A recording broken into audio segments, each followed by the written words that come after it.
સોમા તળાવ પાસે આવેલ સંજીવની મલ્ટી સ્પેશિયાલિસ્ટ હોસ્પિટલમાં ડિલિવરી બાદ બાળકનું મોત થયું હતું, જ્યારે માતાની હાલત ગંભીર છે। આ મામલે પરિવારજનોમાં રોષ ફેલાયો।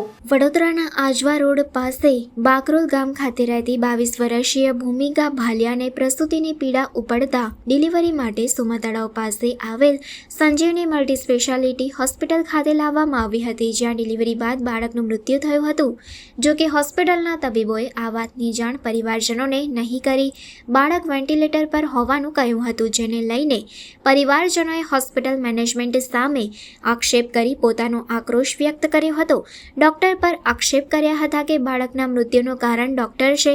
પરિવારજનો દ્વારા જણાવવામાં આવ્યું હતું કે સોમા તળાવ સંજીવની હોસ્પિટલ ખાતે ડિલિવરી કરવા માટે લઈને આવેલી ભૂમિકાને ડિલિવરી કરવા માટે ઓપરેશન થિયેટર ખાતે લઈ જવામાં આવી હતી। તે દરમિયાન ડૉક્ટર દ્વારા જણાવવામાં આવ્યું હતું કે ભૂમિકાને સીઝર ઓપરેશન કરવું પડશે, જ્યારે ઓપરેશન બાદ બાળકને વેન્ટિલેટર પર મૂકવામાં આવ્યું। હોસ્પિટલ દ્વારા જણાવવામાં આવ્યું હતું કે બાળક વેન્ટિલેટર પર છે, જ્યારે બાળકના પિતાએ તેને ચેક કર્યું હતું ત્યારે બાળક મૃત્યુ પામેલ હતું, જેને લઈને આજે પરિવારજનો સંજીવની હોસ્પિટલ ખાતે પહોંચ્યા હતા અને હોબાળો મચાવ્યો હતો। એ વાઇફની ડિલિવરી સંજીવની સોમા તળાવ હોસ્પિટલમાં કરાવી હતી। અને કયા દિવસે તમે અહીંયા વાઇફને ડિલિવરી માટે લાવ્યા હતા? સોમવારે લાવ્યા હતા। કેટલા વાગે?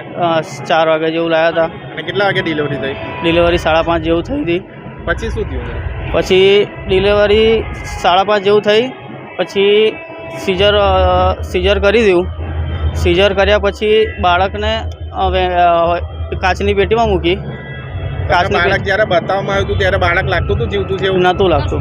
વેન્ટિલેટર ઉપર ચાલશે એવું કીધું હતું, પણ બાળક આંખો નહોતું ખોલતું, હાથ બાથ કશું નહોતું હલાવતું। બાળક મરેલી હાલતમાં જ હતું। બાળક મરી ગયું એવું ડૉક્ટર દ્વારા કેટલા વાગે જણાવવામાં આવ્યું ને કેટલા કલાકોના અંતરોમાં જણાવવામાં આવ્યું? બાળકનું એવું તો મરી ગયું એવું તો નહીં કીધું ડૉક્ટરે। તો ક્યારે એવું જણાવ્યું?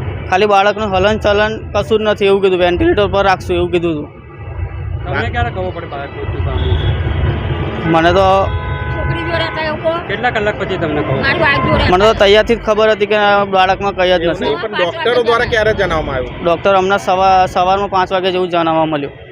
તો શું લાગે છે કોની ભૂલ છે?